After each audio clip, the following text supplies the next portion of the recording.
Je vous en prie. Monsieur Sperling. Oui, Monsieur le Président, mes chers collègues, les chemins de l'enfer sont pavés de bonnes intentions. Ce que nous rappelle le bon sens populaire figure malheureusement dans ce rapport. La gauche régionale s'abritant à son habitude derrière de grands principes de préservation de la planète, de solidarité territoriale ou générationnelle, de développement soi-disant durable ou responsable, nous présente là un rapport singulier.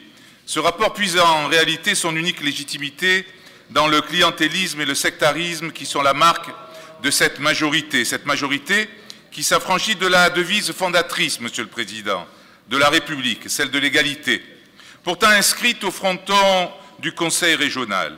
Comment, dans ces conditions, réconcilier nos concitoyens avec le réflexe civique fondé sur le principe « connaître pour comprendre ».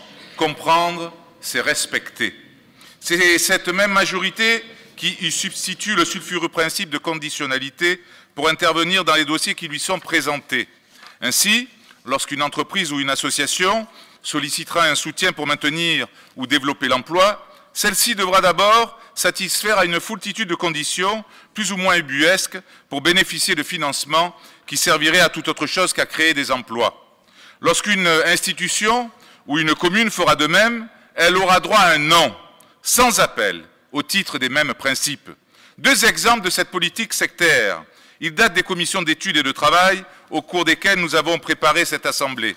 Celui de l'hôpital de Cannes, dont les représentants du groupe écologique ont demandé qu'il ne bénéficie pas des 480 000 € qui lui sont attribués au titre de la formation professionnelle au prétexte que les critères d'éco-conditionnalité ne figuraient pas dans le dossier. Les élèves de l'Institut de formation sanitaire et sociale qu'ils forment apprécieront. Le deuxième exemple, de l'Union des métiers et des industries de l'hôtellerie des Alpes-Maritimes. Même motif, même punition, à la demande des maires auxquels s'était par ailleurs joint le Parti socialiste, sans doute pour une raison de microclimat local. Alors le groupe Notre Région doit changer demande que ce rapport soit retiré car sa rédaction est en totale contradiction avec les principes constitutionnels et les lois et règlements de la République. Dans le cas contraire, il votera contre.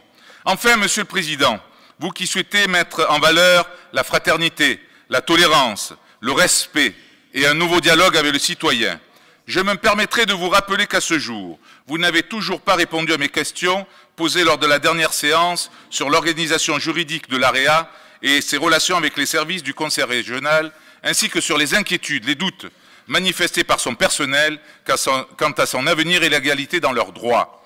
Et comme l'exprime bien Jacques Chirac, ce sera ma conclusion, la démocratie, c'est l'égalité des droits, mais la République, c'est l'égalité des chances. Je vous remercie.